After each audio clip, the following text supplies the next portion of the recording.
Hi all, welcome to TOOS Academy. So TOOS Academy ഇന്ന് നിങ്ങളുടെ മുൻപിൽ നമ്മുടെ സയന്റിഫിക് ഓഫീസറിന്റെ ഫിസിക്സിന്റെ സിലബസ് അനാലിസിസുമായിട്ടാണ് വന്നിരിക്കുന്നത് അല്ലെ. അപ്പൊ നിങ്ങൾക്ക് അറിയാമായിരിക്കും ഈ സയന്റിഫിക് ഓഫീസറിന്റെ സിലബസും നമ്മൾ HSSTക്കും VHSCക്കും ഒക്കെ പഠിച്ച സിലബസും എല്ലാം ഓൾമോസ്റ്റ് അല്ല സെയിം തന്നെയാണ്. ആക്ച്വലി കഴിഞ്ഞ പ്രാവശ്യത്തെ സയന്റിഫിക് ഓഫീസറിന്റെ എക്സാമിനാണ് ഈ PG റിലേറ്റഡ് ആയിട്ടുള്ള ടോപ്പിക്കിൽ ഈ ഫിസിക്സിലും കെമിസ്ട്രിയിലും സുവോളജിയിലും ബോട്ടണിയിലും ഒക്കെ ചേഞ്ചസ് വരുത്തിയിട്ടുണ്ടായിരുന്നത്. അപ്പൊ ആ ഒരു സിലബസ് തന്നെയാണ് പിന്നീട് HSSTക്കും VHSCക്കും ഒക്കെ നമുക്ക് കിട്ടിയിരിക്കുന്നത്. ഓക്കെ, സോ നമ്മുടെ ടോസ് അക്കാഡമിയിലെ സയന്റിഫിക് ഓഫീസറിന്റെ കോച്ചിങ് നമ്മൾ സ്റ്റാർട്ട് ചെയ്യാണ്. ജനുവരി 5-നാണ് നമ്മൾ ഫസ്റ്റ് ബാച്ച് സ്റ്റാർട്ട് ചെയ്യുന്നത്. അപ്പൊ താല്പര്യമുള്ളവരെല്ലാവരും 7510155485 എന്ന ഈ നമ്പറിൽ നമ്മളെ കോൺടാക്ട് ചെയ്യുക. ഓക്കെ, അപ്പൊ നിങ്ങൾക്കറിയാം ഈ സയന്റിഫിക് ഓഫീസർ പോലുള്ള എല്ലാ PSC റിലേറ്റഡ് എക്സാമിനും ഇപ്പൊ ഒരു ചേഞ്ചിന് വിധേയമായിക്കൊണ്ടിരിക്കുകയാണ് അല്ലെ. അപ്പം ഈ ഒരു എക്സാം പാറ്റേൺ, മാറിക്കൊണ്ടിരിക്കുന്ന എക്സാം പാറ്റേൺ, അത് ആ ഒരു എക്സാമിന് എങ്ങനെ പ്രിപ്പയർ ചെയ്യണം അല്ലെ. പണ്ടത്തെ ഒരു ക്വസ്റ്റ്യൻ പേപ്പറും കഴിഞ്ഞ തവണത്തെ സയന്റിഫിക് ഓഫീസറിന്റെ ക്വസ്റ്റ്യൻ പേപ്പറും വെച്ച് നോക്കുമ്പോൾ ധാരാളം വ്യത്യാസങ്ങൾ നമുക്ക് കാണാൻ പറ്റും അല്ലെ. അതിന് മുമ്പൊക്കെ ഒരു ഡിഗ്രി ലെവൽ വരെ ക്വസ്റ്റ്യൻ നിന്നെടുത്ത് ഇപ്പൊ PG റിലേറ്റഡ് ആയിട്ടുള്ള ടോപ്പിക്കുകൾ ചോദിക്കുന്നുണ്ട്. അപ്പൊ കുറെ കാര്യങ്ങൾ എക്സാം സിലബസിലുണ്ടെങ്കിലും എക്സാം ഫോക്കസ് അല്ലാത്ത ഏരിയാസ് ഉണ്ട്. അപ്പൊ ഇതെല്ലാം തിരിച്ച് നിങ്ങളെ വളരെ എളുപ്പത്തിൽ ഒരു ചെറിയ ഡ്യൂറേഷൻ ഓഫ് പീരീഡിൽ ഈ പറയുന്ന സയന്റിഫിക് ഓഫീസർ ഫിസിക്സിന് വേണ്ടിയിട്ട് നമ്മൾ ടോസ് അക്കാഡമി നിങ്ങളെ പ്രിപ്പയർ ചെയ്യിക്കും. അപ്പം വരുന്ന മാറ്റം വന്നിരിക്കുന്ന PSCയിലെ അപ്കമിങ് ട്രെൻഡ്സുകൾ മനസ്സിലാക്കി എന്തൊക്കെ ഫോക്കസ് ചെയ്യണമെന്ന് വ്യക്തമായിട്ട് പഠിപ്പിച്ച് ആ ഒരു കാര്യങ്ങളൊക്കെ നിങ്ങളോട് പറഞ്ഞ് കൃത്യവും വ്യക്തതയോടും കൂടെ പഠിച്ചു പോകാൻ വേണ്ടിയിട്ടാണ് ടോസ് അക്കാഡമിയിൽ ഈ സ്പെഷ്യലൈസ്ഡ് കോച്ചിങ് നിങ്ങൾക്ക് ഹെൽപ്ഫുൾ ആവുന്നത്. നിങ്ങൾക്കറിയാം നമ്മളൊക്കെ PG ഒക്കെ പഠിക്കുമ്പോൾ പല റെഫറൻസ് ബുക്കുകളും കാര്യങ്ങളും ഒക്കെ നോക്കിയിട്ടായിരിക്കും പഠിച്ചിട്ടുണ്ടായിരിക്കും അല്ലെ. അപ്പൊ ആ ഒരു ബുക്കുകളൊന്നും ചിലപ്പോൾ നമ്മുടെ അവൈലബിൾ ആയിട്ടുണ്ടാവില്ല, പ്രോപ്പർ നോട്ട്സും കാര്യങ്ങളും ഉണ്ടായിരിക്കില്ല. അപ്പൊ ടോസ് അക്കാഡമിയിലെ ക്ലാസ്സുകളിൽ ഇതേപോലെ പ്രോപ്പർ ആയിട്ട് നോട്ട്സും കാര്യങ്ങളും ഒക്കെ തന്നിട്ടായിരിക്കും നമ്മൾ നിങ്ങൾക്ക് ഈ ഒരു കോച്ചിങ് പ്രൊവൈഡ് ചെയ്യുന്നത്. അപ്പം മറ്റുള്ള ജോലി എടുക്കുന്നവർക്കൊക്കെ എളുപ്പത്തിൽ ഈ ഒരു കോഴ്സ് നിങ്ങൾക്ക് കംപ്ലീറ്റ് ചെയ്യാവുന്നതാണ്. ഓൺലൈൻ ആയിട്ടായിരിക്കും, ആപ്പിലൂടെ ആയിരിക്കും നമ്മൾ ക്ലാസ്സുകൾ പ്രൊവൈഡ് ചെയ്യുന്നത്. സോ നമുക്ക് സിലബസ് ഒന്ന് നോക്കാം, എന്തൊക്കെ കാര്യങ്ങൾ പഠിക്കണം, എന്തൊക്കെയാണ് ഇമ്പോർട്ടന്റ് എന്ന് നമുക്ക് ജസ്റ്റ് ഒന്ന് നോക്കാം. അതായത് ഫിസിക്സിന്റെ സിലബസ് അനാലിസിസ് ആണ് നമ്മൾ ചെയ്യുന്നത് കേട്ടോ. സോ ക്ലാസിക്കൽ മെക്കാനിക്സ് അതിൽ എന്തൊക്കെയാണ് നോക്കേണ്ടത്? നമ്മൾ ക്ലാസിക്കൽ മെക്കാനിക്സ് പഠിക്കുമ്പോൾ നോർമലി നമ്മൾ PG പഠിച്ചതായിരിക്കോട്ടെ എല്ലാ കാര്യങ്ങളും തന്നെ ഉൾപ്പെടുത്തിയിട്ടുണ്ട്. അപ്പൊ അതിനകത്ത് കുറച്ച് പേർക്ക് നോൺ ഫെമിലിയർ ആയിട്ടുള്ള ടോപ്പിക് ആയിരിക്കും non linear oscillation, limit cycles, chaos, logistic map. Okay, അപ്പം ഈ ഒരു ഏരിയ മാത്രമാണ് നിങ്ങൾക്ക് ഇതിനകത്ത് ചിലവർക്കെങ്കിലും പരിചയമില്ലാത്ത ഒരു ഏരിയ വരുന്നത്. മറ്റുള്ള എല്ലാ ടോപ്പിക്കുകളും നമ്മൾ നോർമലി ക്ലാസിക്കൽ മെക്കാനിക്സ് ഡീൽ ചെയ്യുമ്പോൾ നമ്മൾ പഠിക്കുന്നതാണ് അല്ലെ. Constraints and generalised coordinate, D'Alembert's principle, Lagrange's equation വളരെ ഇമ്പോർട്ടന്റ് ആണ്. വെലോസിറ്റി ഡിപെൻഡന്റ് പൊട്ടൻഷ്യൽസ് വളരെ ഇമ്പോർട്ടന്റ് ആണ്. ഹാമിൽട്ടൺസ് പ്രിൻസിപ്പിൾ ഇമ്പോർട്ടന്റ് ആണ്. Lagrange's equation from Hamilton principle, Kepler problem വളരെ ഇമ്പോർട്ടന്റ് ആണ്. ഇനി ലേറ്റസ്റ്റ് ആയിട്ടുള്ള എക്സാമുകൾക്ക് Hamilton Jacobi equation, Hamilton's principle and characteristic functions, ഈ ഒരു ഏരിയാസിൽ നിന്നൊക്കെ ഇപ്പൊ നമ്മൾ റീസെന്റ് ആയിട്ട് വരുന്ന എക്സാമുകൾക്ക് ക്വസ്റ്റ്യൻസ് കാണുന്നുണ്ട്. ഓക്കെ, പിന്നെ Hamilton Jacobi equation for linear harmonic oscillators, Euler angle, centrifugal and Coriolis force, non linear oscillation, limit cycles, chaos and logistic map. ഇത്രയും കാര്യങ്ങളാണ് ക്ലാസിക്കൽ മെക്കാനിക്സിൽ പഠിക്കാനുള്ളത്. വളരെ എളുപ്പത്തിൽ തന്നെ നമുക്ക് കവർ ചെയ്ത് പോയി മാക്സിമം ക്വസ്റ്റ്യൻസുകൾ വർക്ക്ഔട്ട് ചെയ്ത് കഴിഞ്ഞാൽ ക്ലാസിക്കൽ മെക്കാനിക്സ് ഓക്കെയാണ്. ഇനി mathematical methods and group theory എന്ന് പറഞ്ഞിട്ടുണ്ടെങ്കിലും ഗ്രൂപ്പ് തിയറിയിൽ ഒരു ടോപ്പിക്കും പ്രത്യേകിച്ച് മെൻഷൻ ചെയ്തിട്ടില്ല. അതുകൊണ്ട് തന്നെ നമ്മൾ മാത്തമാറ്റിക്കൽ മെത്തേഡ്സിൽ അതിൽ കുറച്ച് വ്യത്യാസപ്പെടുത്തിയിട്ടാണ് നമ്മുടെ സിലബസ്. നമ്മുടെ നോർമലി കാണുന്ന വെക്ടേഴ്സും മാട്രിസസും ഒന്നും ഇതിനകത്ത് കാണുന്നില്ല സിലബസിൽ. അപ്പോൾ properties of Fourier series, Fourier integral, Fourier transform, gamma functions, beta functions, delta function, Bessel functions of first and second kind, Neumann functions, spherical Bessel functions, legendary polynomials, generating functions, recurrent relation, Rodriguez formula, orthogonality, associated legendary polynomial, spherical harmonics, Hermite polynomial, Laguerre polynomial, Cauchy-Riemann condition. ഇനി complex analysis ലേക്ക് വരാണ്. Cauchy-Riemann condition, Cauchy's integral theorem and integral formula, Laurent expansion, singularities, calculus of residues and applications. Okay. അപ്പോൾ mathematical മെത്തേഡ്സിലേക്ക് വരുമ്പോൾ നമുക്ക് ഇങ്ങനെയാണ് syllabus കാണുന്നത്. Actually ഈ പറയുന്ന syllabus assistant professor എക്സാമിന് വേണ്ടിയിട്ടാണ് ആദ്യമായിട്ട് ഇത് ഡെവലപ്പ് ചെയ്തിട്ടുണ്ടായിരുന്നത്. അപ്പം അവർക്ക് actually descriptive type of examination ആണ്. അതുകൊണ്ടായിരിക്കാം മാത്തമാറ്റിക്കൽ മെത്തേഡ്സിൽ ഇത്തരത്തിലുള്ള ടോപ്പിക്, പ്രത്യേകിച്ച് ഒരു ഡിസ്ക്രിപ്റ്റീവ് ആയിട്ട് നമ്മൾ എഴുതിയ ഒരു ഡെറിവേഷൻ ടൈപ്പിലൊക്കെ വരുന്ന ഒരു ഏരിയ ആണ് മാത്തമാറ്റിക്കൽ മെത്തേഡ്സ് ഇൻക്ലൂഡ് ആയിട്ടുള്ളത് അല്ലെ.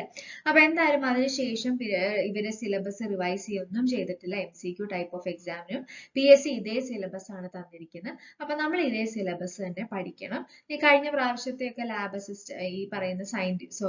ഈ പറയുന്ന ഫോറൻസിക്കിന്റെ ഈ സയന്റിഫിക് അസിസ്റ്റന്റിന്റെ സിലബസ് നോക്കി ഏതെങ്കിലുമൊക്കെ എക്സ്ട്രാ ടോപ്പിക്കുകൾ വന്നിട്ടുണ്ടെങ്കിൽ, മാത്തമാറ്റിക്കലിലൊക്കെ മെട്രിസസിൽ നിന്നൊക്കെ ക്വസ്റ്റ്യൻ വന്നു എന്നാണ് എൻ്റെ ഒരു ഓർമ്മ. അപ്പൊ അങ്ങനെ ഉണ്ടെങ്കിൽ നമ്മൾ ആ ഒരു ടോപ്പിക്കും കൂടെ നമ്മൾ നോക്കി തന്നെ പോകണം. ഓക്കെ, കാരണം ഒന്നുമല്ല, ഞാൻ ലാസ്റ്റ് പറയാം എന്തുകൊണ്ടാണ് ഇങ്ങനെ പറയുന്നത്. കാരണം PSCയുടെ എല്ലാ സിലബസിന്റെയും താഴെ ഒരു നോട്ട് ആഡ് ചെയ്തിട്ടുണ്ട്. അപ്പം ഈ സിലബസിൽ പറയുന്ന ടോപ്പിക്കിൽ മാത്രമായിരിക്കില്ല ക്വസ്റ്റ്യൻസ് വരുന്നത്. നമ്മുടെ എഡ്യൂക്കേഷണൽ ക്വാളിഫിക്കേഷൻ അനുസരിച്ച് എന്ത് വേണമെങ്കിലും ചോദിക്കാം എന്നൊരു നോട്ടിൽ ഒരു മുൻകൂർ ജാമ്യം PSC എടുക്കുന്നുണ്ട്. ഓക്കെ, അപ്പൊ നമ്മൾ അത് വളരെ വ്യക്തമായി നോക്കി തന്നെ നമുക്ക് പഠിച്ചു പോവാം. ഏറ്റവും ഇമ്പോർട്ടന്റ് ആദ്യം ചെയ്യേണ്ടത് ഈ പറയുന്ന സിലബസിനനുസരിച്ച് തന്നെ പഠിക്കുക എന്നാണ്. കാരണം HSST VHSC പോലുള്ള എക്സാമുകൾക്ക് ഇതേ സിലബസ് ആയിരുന്നു.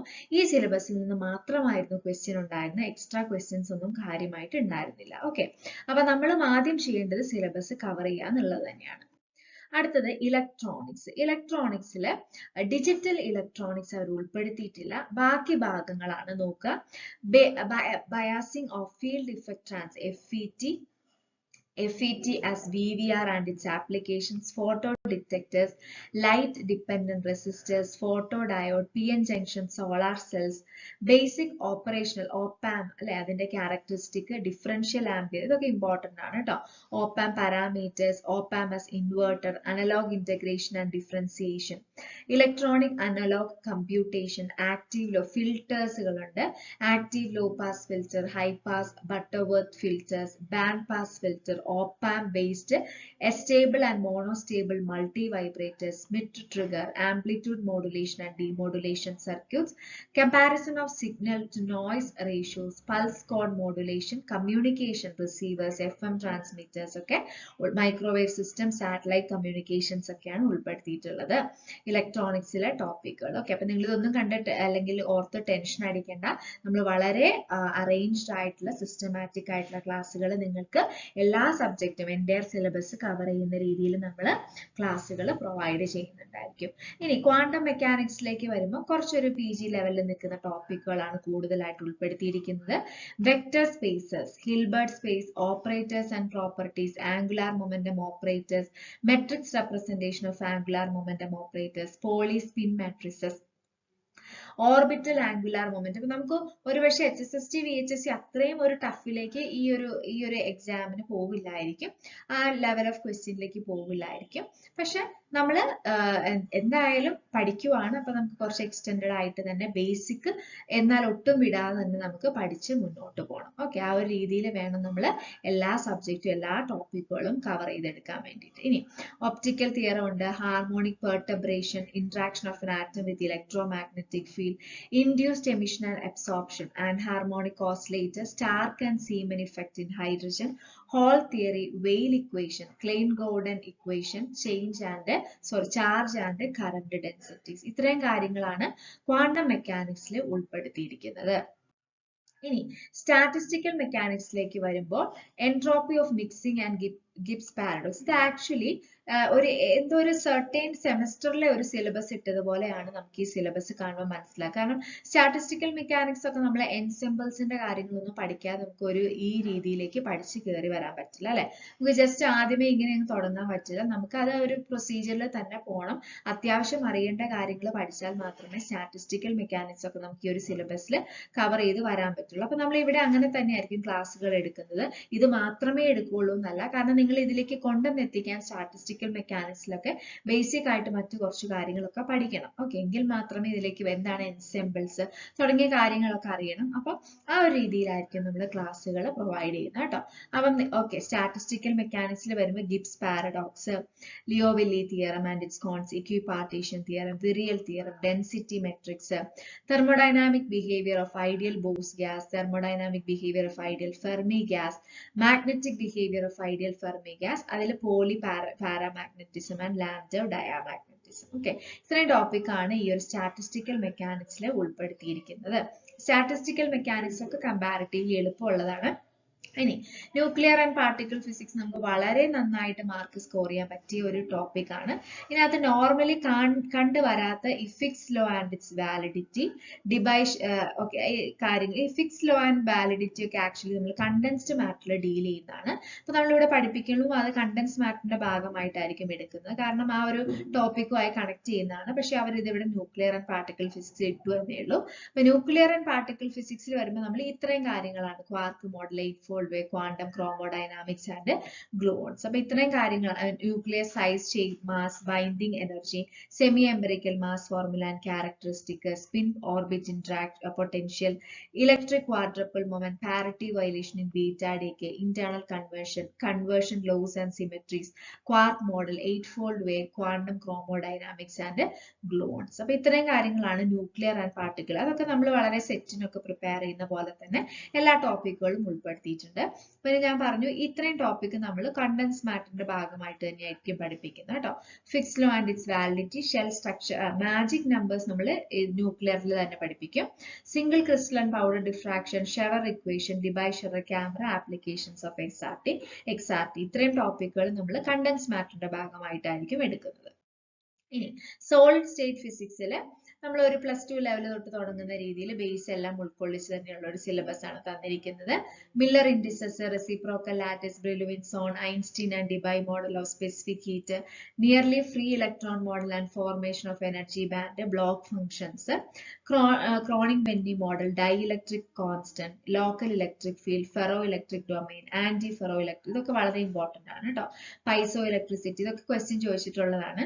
Langevins theory of diamagnetism, Bayes theory of ferromagnetism, Neal model of anti-ferromagnetism, വളരെ ഇമ്പോർട്ടന്റ് ആണ്. Type 1 and type 2 super conductors, energy gap isotope effect, London equations, Cooper pairs, high Tc super conductors and cuprates. Okay, അപ്പൊ ഇത്രയും topic ആണ് solid state ഫിസിക്സിൽ. ഇതും വളരെ എളുപ്പത്തിൽ നമുക്ക് പഠിച്ചെടുക്കാവുന്ന, mark score ചെയ്യാൻ പറ്റിയ ഒരു ഏരിയ ആണ്.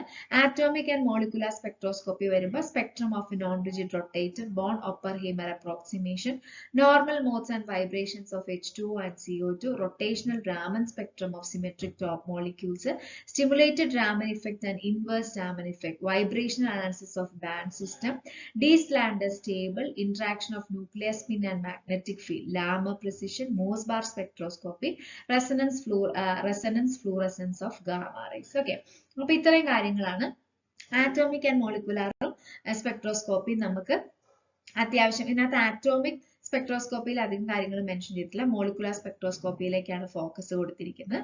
അപ്പോൾ ഈ ഒരു ഏരിയ നമുക്ക് അത്യാവശ്യം എളുപ്പത്തിൽ തന്നെ നമുക്ക് സ്കോർ ചെയ്ത് എടുക്കാൻ പറ്റും. ഇനി അടുത്താണ് മൈക്രോ പ്രോസസർ. അപ്പൊ നോർമലി കുറച്ച് ചില സ്റ്റുഡൻസ് ഒന്നും മൈക്രോ പ്രോസസർ മുമ്പ് പഠിച്ചു കാണില്ലായിരിക്കും. അപ്പൊ അങ്ങനെയുള്ളവർക്ക് മൈക്രോ പ്രോസസർ കുറച്ച് ഡിഫിക്കൽട്ട് ആയിട്ടുള്ള ഒരു ഏരിയ ആയിട്ട് മാറാൻ ചാൻസ് ഉണ്ട്. പക്ഷെ നമ്മൾ പ്രോപ്പർ ആയിട്ട് പഠിച്ച് കൂടുതലും നമ്മൾ മെമ്മറൈസ് ചെയ്യേണ്ട ഒരു രീതിയാണ് ഇതിനകത്ത് വരുന്നത്. എന്നാൽ കുറച്ച് കൺസെപ്റ്റുകളും കാര്യങ്ങളും അറിയുകയും വേണം. അപ്പം മൈക്രോ പ്രോസസർ എന്ന് പറയുന്നത് അപ്പൊ ഒരു റാങ്ക് മേക്കിംഗ് ഏരിയ ഒക്കെ ആയിട്ട് നമുക്ക് മാറ്റിയെടുക്കും. കാരണം PGക്ക് ഒന്നും മൈക്രോ പ്രോസസർ പഠിക്കാത്ത കുറച്ച് സ്റ്റുഡൻസ് ഉണ്ട്. അപ്പൊ അവരെ സംബന്ധിച്ച് ഇതൊരു ഇനീഷ്യൽ ടോപ്പിക് ആയതുകൊണ്ട് മീൻസ് ആദ്യമായിട്ട് പ്രിപ്പയർ ചെയ്യുന്ന ടോപ്പിക് ആവാൻ ചാൻസ് ഉണ്ട്. അങ്ങനെയുള്ളവർ ടെൻഷൻ അടിക്കേണ്ട, നമ്മൾ നല്ല ക്ലാസ്സുകൾ നിങ്ങൾക്ക് ഈ ഒരു ടോപ്പിക്കിൽ പ്രൊവൈഡ് ചെയ്യുന്നുണ്ടായിരിക്കും. ഓക്കെ, ഇനി laser and fibre optics. Laser and fibre optics, Einstein's coefficient, line broad, അത് എളുപ്പമാണ്. ലേസർ ആൻഡ് ഫൈബർ ഒപ്റ്റിക്സ് നമുക്ക് എളുപ്പത്തിൽ കാര്യങ്ങൾ പഠിച്ചെടുക്കാൻ പറ്റുന്ന കുറച്ച് കാര്യം, അതേപോലെ നന്നായിട്ട് കംപ്ലീറ്റ് മാർക്കും സ്കോർ ചെയ്ത് എടുക്കാൻ പറ്റുന്ന ഒരു ടോപ്പിക്കാണ് laser and fibre optics. Einstein coefficient, line broadening mechanism, Q switching, mod locking, 4-level solid state lasers, CO2 lasers, dye lasers, semiconductor laser ഒക്കെ ക്വസ്റ്റ്യൻ ചോദിക്കാവുന്ന ഏരിയയാണ്. Spatial frequency filtering and holography, second harmonic generation, acceptance angle of optical fiber, numerical aperture of optical fiber, step index fibers, graded index fibers, attenuation in optical fibers, absorption losses, leaky modes, radiation and induced losses, inherent defect loss. Okay, അപ്പോൾ ഇത്രയും കാര്യങ്ങളാണ് സിലബസിൽ കൊടുത്തിരിക്കുന്നത്. അപ്പോൾ നിങ്ങൾ ഈ syllabus ഒന്നും കേട്ട് ആരും ടെൻഷൻ അടിക്കേണ്ട. ഇതിലെ ഓരോ ടോപ്പിക്കും അല്ലെ ഇതിൽ പറഞ്ഞിരിക്കുന്ന ഓരോ വേർഡുകളും നിങ്ങൾക്ക് ഇവിടെ ഡീറ്റെയിൽ ആയിട്ട് സിലബസിൽ ഉൾക്കൊള്ളിച്ചുകൊണ്ടുള്ള തന്നെ ക്ലാസ്സുകളായിരിക്കും ടോസ് അക്കാഡമിയിൽ നിങ്ങൾക്ക് വേണ്ടിയിട്ട് പ്രൊവൈഡ് ചെയ്യുന്നത്. ഓക്കെ, അപ്പൊ നമുക്ക് പറ്റും, തീർച്ചയായിട്ടും ഈ ഒരു എക്സാം നമുക്ക് പഠിച്ചെടുക്കാൻ പറ്റും. അപ്പോൾ നമുക്ക് വേണ്ടത് ഇനിയുള്ള ഒരു 6 മാസക്കാലം വളരെ സ്റ്റഡി ആയിട്ടുള്ള കൺസിസ്റ്റന്റ് ആയിട്ടുള്ള ഒരു ഇഫേർട്ട് നമ്മൾ കൊടുത്താൽ മാത്രം മതിയായിരിക്കും ഈ ഒരു എക്സാം നമുക്ക് വളരെ എളുപ്പത്തിൽ ക്രാക്ക് ചെയ്തെടുക്കാൻ പറ്റും. നിങ്ങൾ ഓർക്കേണ്ട കാര്യം, നമ്മളൊരു ഇപ്പോൾ ഒരു LP UP എഴുതുന്ന പോലെ അല്ലെങ്കിൽ HSC എഴുതുന്ന പോലെ ഒന്നും അല്ല ഈ ഒരു എക്സാം എന്ന് പറയുമ്പോൾ. എന്താണ് LP UP എന്ന് പറയുമ്പോൾ എന്താണ്, ഈ പറയുന്ന നമ്മുടെ ഒരു ഡിഗ്രി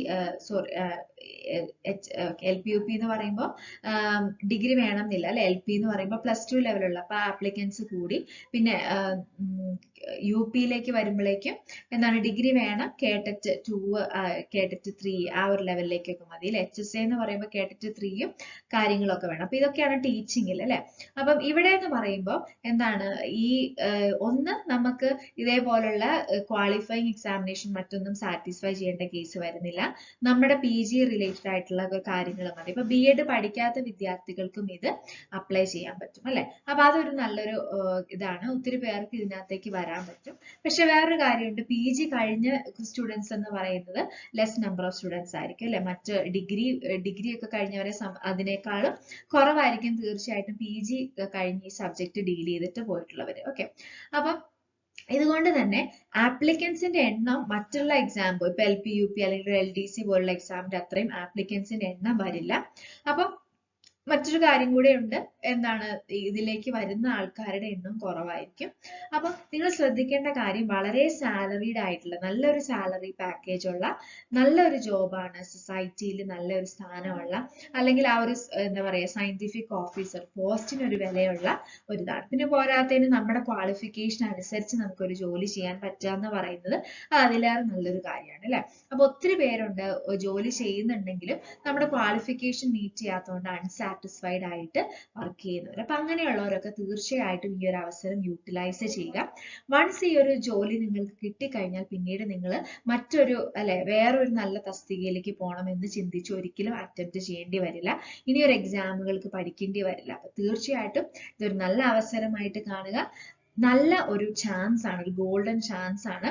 നിങ്ങൾക്കറിയാം, ഇപ്പൊ ഓൾറെഡി ലിസ്റ്റ് നിലവിൽ നിൽക്കുമ്പോൾ ഇങ്ങനെ ഒരു എക്സാം വിളിക്കണമെങ്കിൽ തീർച്ചയായിട്ടും അതിന് എന്താണ് നീഡഡ് അല്ലെ, ആപ്ലിക്കൻസിന് അല്ലെങ്കിൽ കാൻഡിഡേറ്റ്സിന് ഈ ഒരു തസ്തികയിലേക്ക് ജോലിക്കാരെ ആവശ്യമുള്ളത് കൊണ്ട് തന്നെയാണ് ഈ ഒരു രീതി അവർ സ്വീകരിച്ചിരിക്കുന്നത്. അപ്പം ഒരു നല്ല അവസരമാക്കുക.